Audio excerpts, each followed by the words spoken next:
Happy now? All is now is a gift to be in the present. Fresh, say, sounding back in here, putting on my perspective into the cloud of the collective to expand the collective consciousness. You're now tuning into the mind of an Aries moon / alginate moon, and it is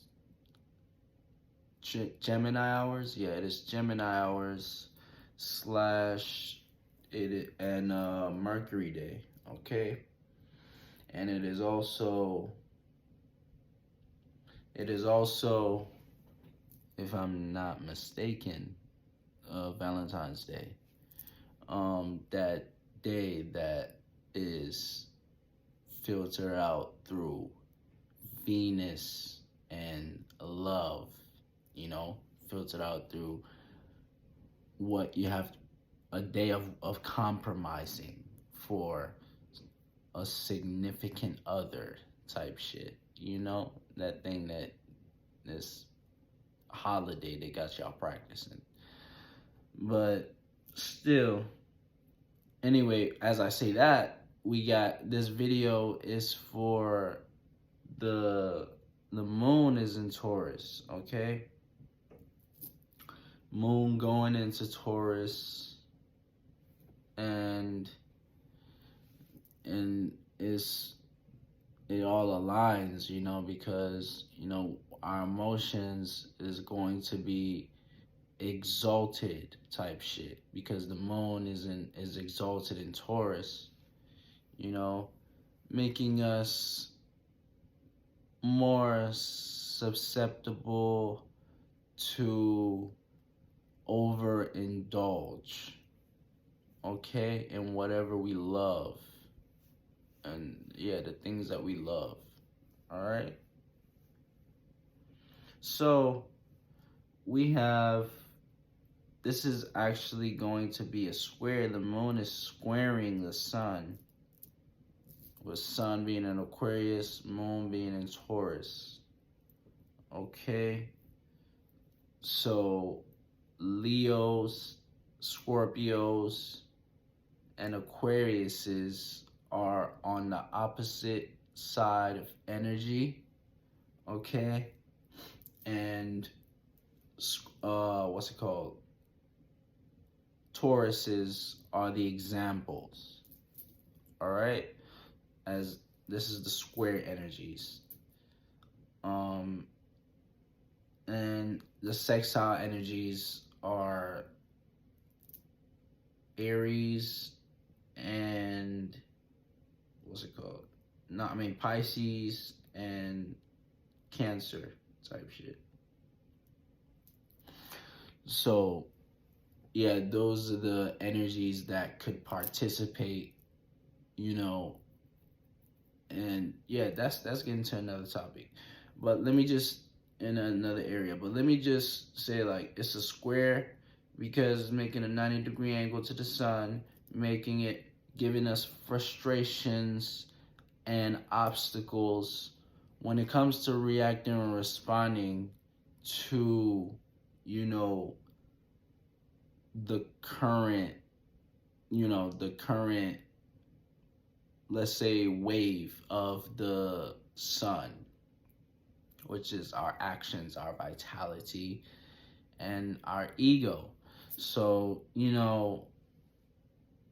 it's a square, this square plays out where emotionally we are, where we want security, stability, and shelter, but it's like with our actions, we want to be in an unfamiliar place with unfamiliar groups of people, places, and things, and unique groups, and anything far out. And the sun is in that, let's say, third decan. It's in the third decan of Aquarius, meaning that it's dealing with, the Libra influence, so it's also having that Venusian influence with the, it's going through that Venusian part of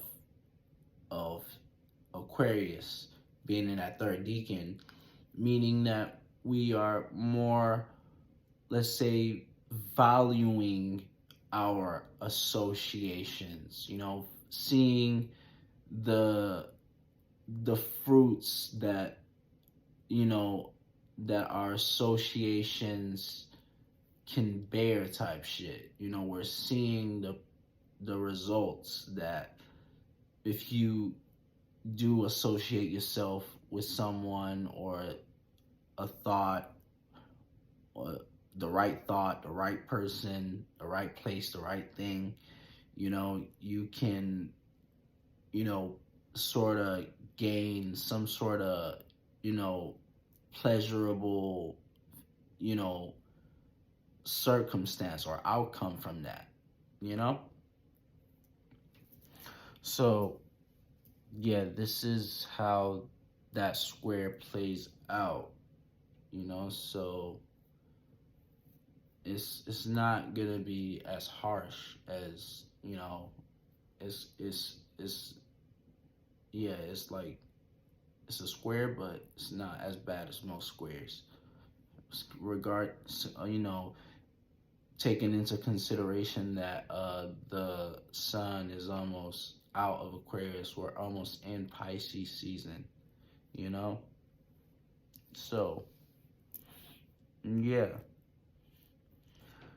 It is actually, let me see. It's 25. Yeah, it's 25 degrees. So, Moon being in Taurus, it is also squaring Mercury. Okay, so this is learning, having learning processes and frustration, minor frustrations when it comes to reacting and responding to your thoughts and your associations, and how you communicate, so communication at this time could be like, let's say, could be misunderstood, it could be, with the square, with this square, with Mercury being in Aquarius in that second decan. Okay, so that's dealing with Gemini, so, or Mercury. So it is, more based on mutable,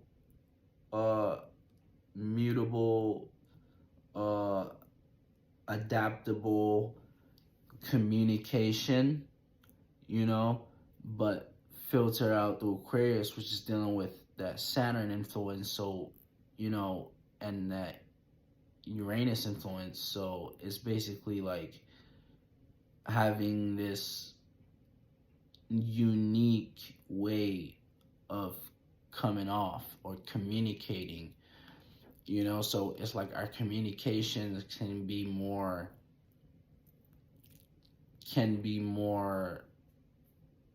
flow a lot easier, because Mercury in Aquarius, can give you this energy of this public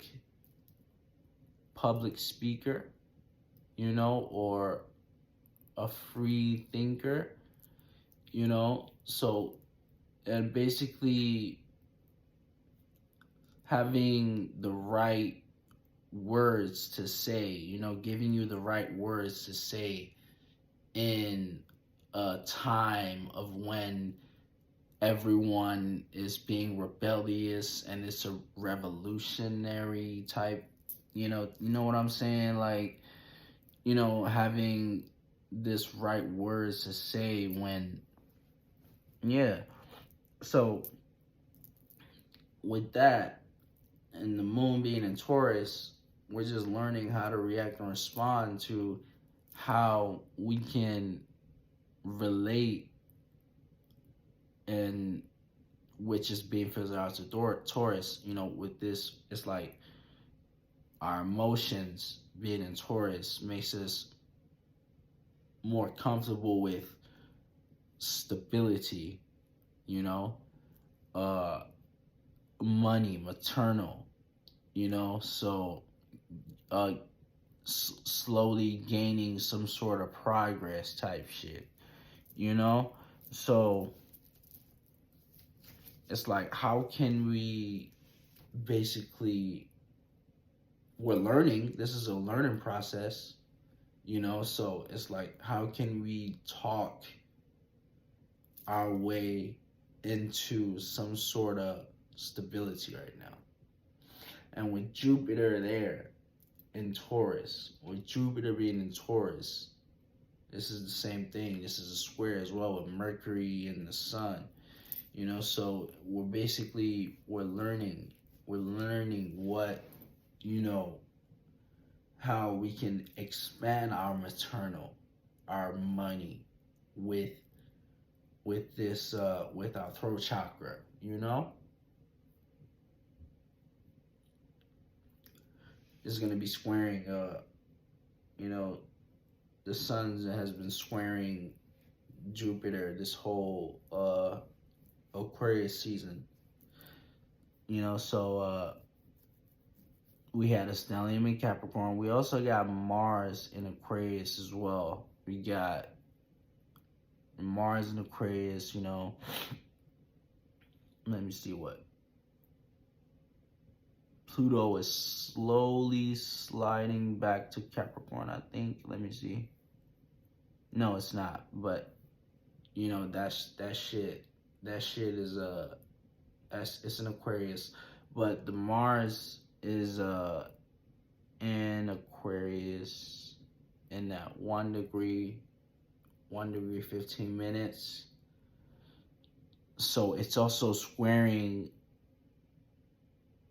there's a stellium in Taurus with Uranus, Jupiter, and the Moon, and there's a stellium in Aquarius with the Sun, Mercury, Pluto, and Mars. Okay, so this plays out as either searching for extreme shelter and stability and maternal and money, or extreme, let's say extreme associations, extreme, you know, communication, fixed communications, extreme, you know, let's say learning when it comes to knowledge that you know, because Aquarius deals with the I know, you know, so extreme, you know, with Mars being there, we have our passions, you know, our passions were, and it's also, you know, you got to look at wherever house you got Aquarius and Pluto in. You got to look at where you got Aquarius and Pluto in. Not Aquarius, not Pluto, but Taurus. Where you got Aquarius, what house you got Aquarius and Taurus in? You know, what house they're ruling. So, yeah, you know, this puts, wherever you got a stellium, this puts a lot of focus in that area of life, okay, regarding what planet is there, you know, so you get a lot of influence, a lot of focus from people or yourself, you know. So yeah, we got Mercury squaring Jupiter. I think I already said that. We got Mars squaring the Moon. So this is learning how to react and respond with our passions, learning how to react and respond to our passions. Okay, so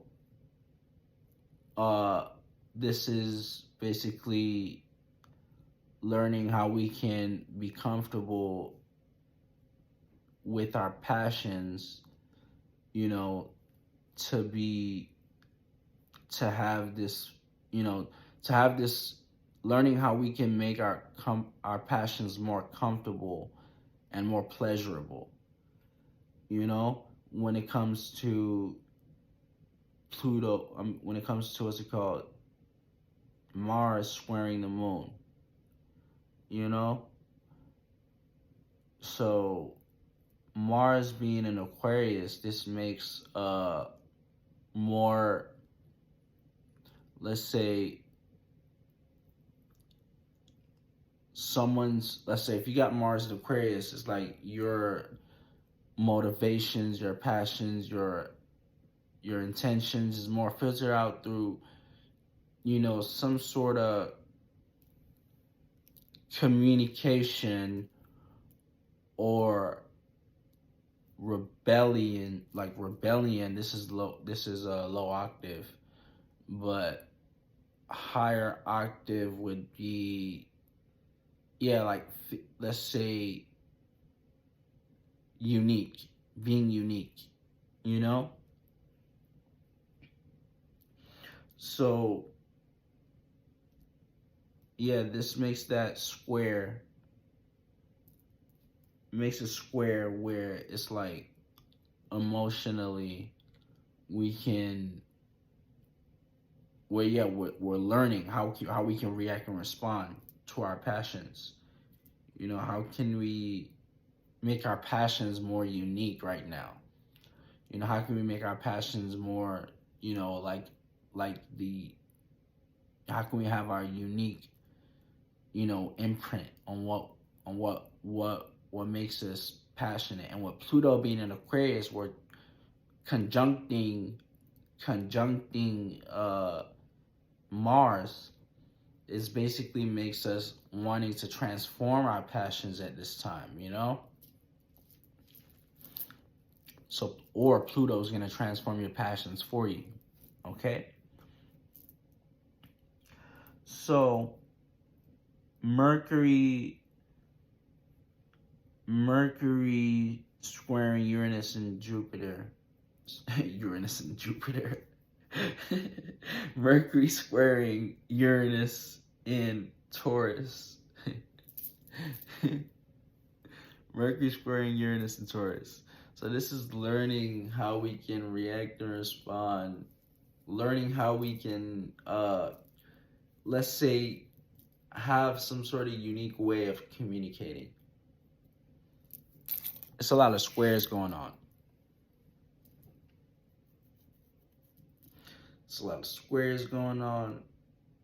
So this Valentine's Day is not, don't get lost in the Walt Disney version of Valentine's Day, you know, of thinking some, you know, I don't get this, of thinking somebody's gonna sweep you off your feet type shit. But it's like, cause, you know, look up in the sky and we got all these, you know, it's really a time of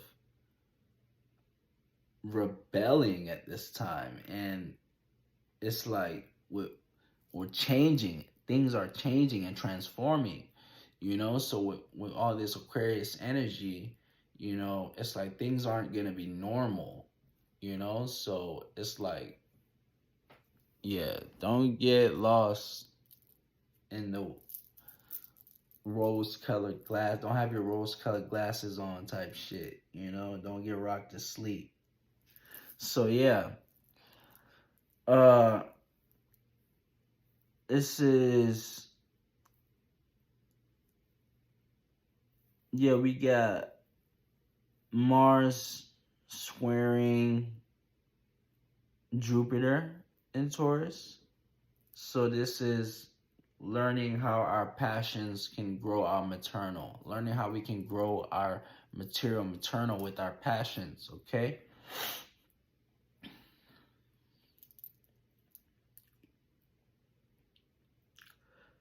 Yeah, and